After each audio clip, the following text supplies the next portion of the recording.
Seguimos en Noticias Globovisión Economía. Vamos a darle la bienvenida a esta hora a Osvaldo Felizola. Él es coordinador del Centro de Energía y Ambiente de ELIESA. Nos acompaña la tarde de hoy para hablar sobre la propuesta de reforma de la Ley de Hidrocarburos que está prevista en el Parlamento Nacional y que ya está siendo sometida a consulta pública. Bienvenido a Noticias Globovisión Economía. Un placer para ti y que voy a estar con ustedes. Gracias por acompañarnos hoy. Y bueno, evaluando lo que es la propuesta de reforma de la Ley de Hidrocarburos, me gustaría comenzar por el análisis de lo que se solicitó originalmente.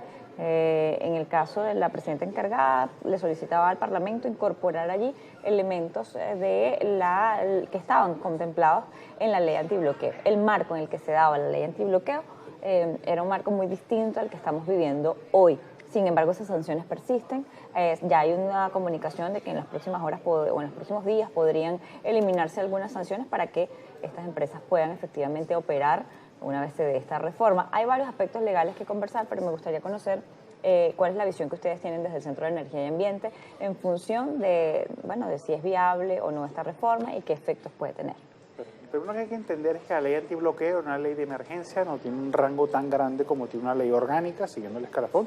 Por encima de una ley orgánica solo está la Constitución. Lo que se buscaba justamente con esta reforma es incluir los que se conocen como CPP, o contratos de participación productiva, que ahorita van a llamarse contratos de desarrollo de actividades primarias, que es el nuevo nombre que se le propone dentro de la ley orgánica, que lo que busca es incentivar no solamente dar un abanico de siguiente alternativa.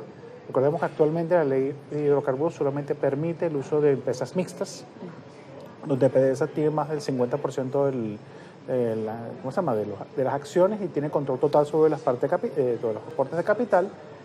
En este caso, con estos nuevos contratos, la idea justamente es ofrecer un abanico para estas empresas, digas, internacionales o incluso nacionales que quieran hacer bien en el sector petrolero venezolano. Estaban originalmente orientadas hacia lo que se conocen como campos verdes, que son campos que no han sido explotados, dígase, por ejemplo, en Petrojunín, pero se da la oportunidad también de adjudicar, en este caso PDVSA, digamos que algo así como un alquiler, las instalaciones para que, por ejemplo, recuperen producción o aumenten producción de ya campos existentes. Ahora, cuando hablamos de este tipo de necesidades dentro de la ley, ¿qué hacía necesario, por ejemplo, que se incorporen estos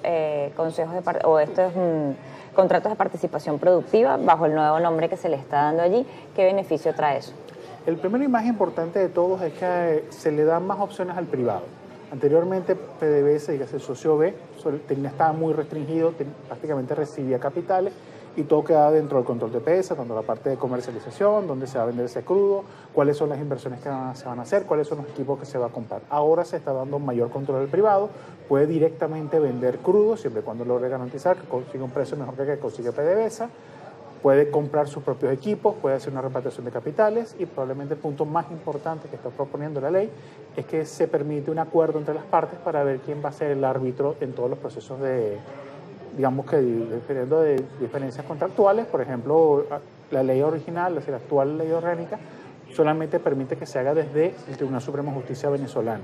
La nueva reforma busca incluso traerlo, por ejemplo, llevarlo a Nueva York o a Shanghái o a la Haya, siempre y cuando sea pleno acuerdo entre las partes. Esas diferencias que podrían dirimirse en esos espacios, ¿bajo qué tipo de diferencias estaríamos hablando? ¿Estaríamos hablando de diferencias relativas a la operatividad de la empresa o cuando se trate de sociedades que se han establecido y no se cumplen?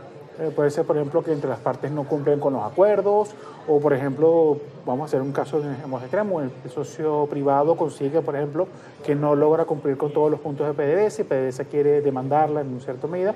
No solamente sería en los tribunales venezolanos, sino que puede ser directamente en estos tribunales Nueva York, La Haya o Shanghái, pero no acuerdo entre las partes. O viceversa, si estas compañías se sienten amenazadas en alguna medida por PDVSA, que incumple partes de los acuerdos contractuales, también pueden hacer esas demandas. Ahora, en medio de este proceso, uno de los más importantes entonces es esto, el tema de la participación directa en las actividades primarias, básicamente, que se le está dando a ese socio B. La composición accionaria sigue siendo superior sea cualquiera de los casos. Puede ser pleno acuerdo entre las partes. Recordemos que PDVSA, bueno, el Estado venezolano, no solamente PDVSA, sigue siendo el dueño del yacimiento. Es decir, no es que se está vendiendo la industria petrolera, lo que se está vendiendo básicamente en este caso es el derecho de explotación. El derecho de explotación y el derecho de comercialización. Los dos justamente, que lo que se busca es hacer más factible y fácil el retorno de capital. Recordemos que la industria petrolera es intensiva en capitales, y ser intensivo en capitales significa inversiones a largo plazo. Y mientras más robusto sea el marco legal para fomentar ese tipo de acuerdos, es lo que va a terminar impulsando la industria petrolera venezolana. ¿Podrían participar en procesos de refinación y en procesos aguas abajo? De acuerdo a lo que está actualmente en la ley, no. Solamente los procesos que se realicen en perforación y explotación primaria, que se puede extender después en una reforma siguiente a la ley de hidrocarburos para incluir también el tema de refinación o sea de adaptar. Bueno, el Ministerio tiene capacidad de darle las instrucciones a campos diferentes con diferentes regalías, pero como les digo, viene de forma como en la ley anterior, fuertemente discrecional, y las leyes no deben de ser discrecionales. Por eso es que hablamos que dentro del sector, que esta ley de hidrocarburos es una muy buena bienvenida justamente para impulsar de una vez por todas al sector petrolero. Eso es mentira, que esto es una ley que se nos acaba de sacar de bolsillo.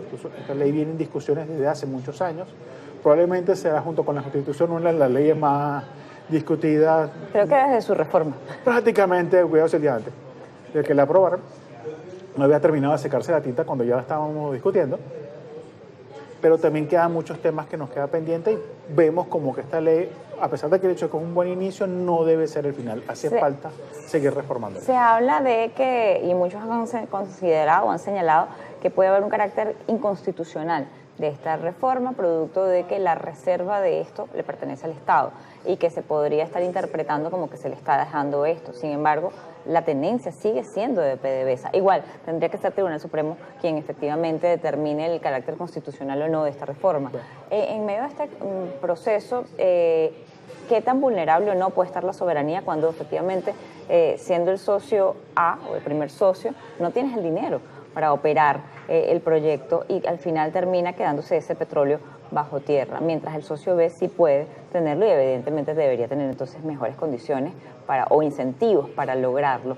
Si nos comparáramos con países como Noruega y otros países productores de petróleo, en el caso de Arabia Saudita y todo este tipo de operaciones, ¿qué nos falta para llegar a ser eficientes y ser atractivos? Porque además tenemos un espacio territorial extraordinario para este socio principal, donde están unas de las principales empresas petroleras, y de verdad estamos muy cercanos incluso a ellos, pero también somos muy favorables para Europa. ¿Qué cosas podrían estar faltándonos allí, podrían estar incorporándose en esta reforma? Me lo responde al regreso de la pausa. Ya volvemos.